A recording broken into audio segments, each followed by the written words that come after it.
वो हम सब किसी से छुपा हुआ है। समाज इतनी दुर्दशा में था, आदमी आदमी में भेद था, व्यक्ति व्यक्ति में भेद था। हमारे विद्यालय अलग थे, उनके विद्यालय अलग थे। अरे मैं ब्राह्मण समाज में पैदा हुआ, इसमें मेरा क्या योगदान है, मैं आज तक नहीं समझ पाया। और अमुक व्यक्ति है जब किसी दूसरी जाति में पैदा हुआ तो उसका क्या दोष है, मैं आज तक नहीं समझ पाया। ये किस पुस्तक की कारण? ये सभी बातें महापुरुषों की। अरे मानव मानव ईश्वर के बनाई हुई इस कृति में अगर आप भेद करेंगे तो हिंदुस्तान क्या दुनिया का कोई भी हम हिस्सा ले लें, हम तरक्की, सच्ची तरक्की नहीं। हो सकता है हमारे खजाने बहुत बड़े हो सकता है हमारी सेना बहुत बड़ी हो सकता है हमारे घर में टीवी, फ्रिज और ऐशो आराम के सारे सामान हो, लेकिन मेरा पड़ोसी अगर भेदभाव की दृष्टिकोण से चल रहा है तो मेरा प्रसन्न रहना किसी भी मायने में बेमानी। महात्मा फुले जी को यह स्वीकार, लेकिन एक क्रांति की अलग जगेगी कैसे, एक क्रांति की जगत आगे जाएगी कैसे, ये महात्मा फुले समझ चुके थे कि इसका आधार केवल और केवल शिक्षा होगी।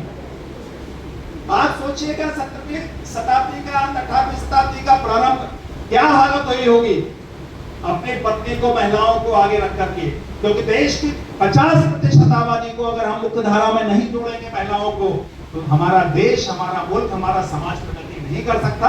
और ये उदाहरण फुले साहब ने अपनी पत्नी को ये शिक्षा की जिम्मेदारी देते हुए उन्होंने आगे, एक तो जिम्मेदारी दी और दूसरी जिम्मेदारी लेना।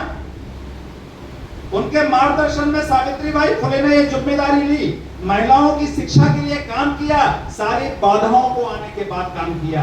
घर से निकलते समय उन पर कीचड़ फेंका जाता था, उन पर पत्थर फेंके जाते थे, लेकिन महापुरुष अपने रास्ते से विचलित नहीं होते हैं। रास्ता अगर देख लिया तो उस पर चलना है, जितनी बाधाएं आएंगी वो आगे। महापुरुषों के लिए मैं एक शेर करूंगा कि वो पथ क्या परीक्षा क्या, यदि पथ में बिखरे शूल न हो, और नाविक की धैर्य परीक्षा क्या, यदि धाराएं प्रतिकूल न हो। प्रतिकूल धाराओं में समाज को जोड़ने की, एकता की, इस देश की चेतना की विकास। एक और बात मैं बोल रहा था, पूरे के पूरे हमको एक भ्रम फैलाया जाता है। हो सकता है कुछ मजबूरियां रहे होंगे, कुछ स्वार्थ रहे होंगे, कुछ राजनीतिक स्वार्थ रहे होंगे। कोई भी महापुरुष ब्राह्मणों के खिलाफ नहीं था, वो ब्राह्मणवाद के खिलाफ था। आज हम पकड़ करके ये ब्राह्मणों के खिलाफ थे, हम समाज को दो टुकड़े करें कि नहीं वो हमारे महापुरुष नहीं है, वो उनके महापुरुष नहीं है, वो उनके महापुरुष नहीं है, तो ये गलत है। हम सब आज व्हाट्सएप के जमाने में टूटा टुकड़ा जिसको जो सूट कर रहा है वो आपके दरवाजे पर, आपके व्हाट्सएप पे कचरा फेंका जाता है। अरे मूल पुस्तकें पढ़िए, गुलामगिरी पढ़िए। गुलामगिरी पढ़ने के बाद आपको समझ में जाएगा कि वो 100-150 साल की जो वेदना, जो पीड़ा थी, वो कितनी गहरी होगी। उसके बाद उन्होंने जिस व्यवस्था के शायद एक व्यवस्था आई थी, जिन नीतियों से व्यवस्था आई थी, उसको दूर करने के लिए संत सुलभ समाज की स्थापना। वही जब देखा कि सामाजिक स्तर पर चीजों में सुधार होने लगा, उसी दौरान गांधी जी भी सामाजिक एकता के लिए काम, राजा राम मोहन राय भी सामाजिक एकता के लिए काम कर रहे थे। उद्देश्य सबका बहुत ही स्पष्ट था कि हम व्यक्ति व्यक्ति में भेदभाव को मिटाएं। ये जो कुरीति है, ये जो समाज में फैला है, इसको हम दूर करें। महात्मा गांधी, राजा राम मोहन राय, लोकमान्य तिलक, इनको क्या आभास था कि हम तथाकथित जो ऊंची जातियां हैं, हम इनके माध्यम से इनको समझा करके, इनके दौर में काम करके, इनके साथ काम करके हम एक कुरीति को मिटा दें। लेकिन फुले साहब को समझ में आ गया था। बाद में बाबा साहब को भी ये बात का आभास हुआ कि ये कुरीति इतनी गहरी है, इतनी गहराई है, इतने सालों की है गुलामी, ये अपने आप दूर नहीं। इसमें उसी समाज को ताकतवर करना पड़ेगा जो पीड़ित है, उसी समाज को शिक्षित करना पड़ेगा जो पीड़ित है।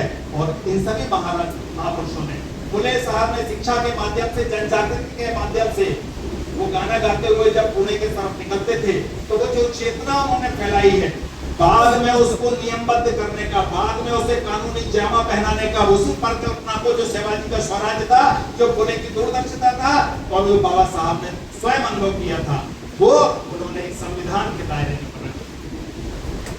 क्योंकि सामाजिक कुरीतियां दोबारा पनप सकती है, उनको पानी मिलेगा, वो दोबारा पनप सकती हैं। है, लेकिन एक बार कानून के दायरे में अगर कोई चीज बन जाए तो वो दोबारा पलट नहीं सकती, उल्टा उसमें केवल सुधार होता है।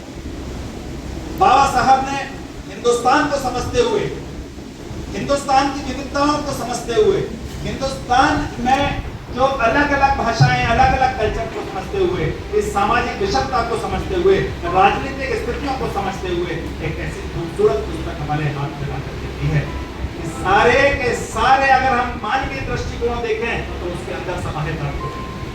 हमें उस पुस्तक से ज्यादा पढ़ने की आवश्यकता नहीं है, हम केवल फंडामेंटल राइट्स पढ़ लें और हम अपने सारे महापुरुषों की बातें समझ लें। केवल फंडामेंटल राइट ही हमारे मानव चेतना के विकास के लिए पर्याप्त। आप सोचिएगा, हम धर्म की बात करें, हम उत्थान की बात करें, हम स्पिरिचुअलिटी की बात करें, लेकिन अगर व्यक्ति का मन, व्यक्ति को दुराव, व्यक्ति को समाज में हंसी पर बैठा दिया जाए तो अब समय आता है, इनसे हमें करना क्या है, हमें सीखना क्या है।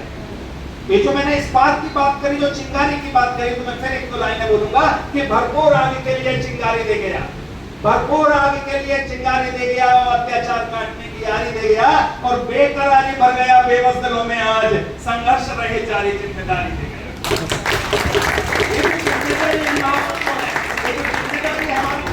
हमको यहाँ तक ला करके हमारी चेतना को एक साथ इकट्ठा करने का जो माहौल बना करके दिया है, हमारी जिम्मेदारी है कि हम उसको आगे लेकर के जाएं।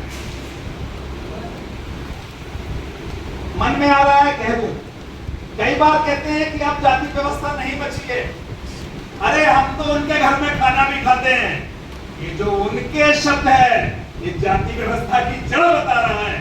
जब तक हम इस जड़ पर प्रयास नहीं करेंगे, जब तक हम अंदर से मानव को एक नहीं मानेंगे, ये व्यवस्था हमारी जिम्मेदारी है।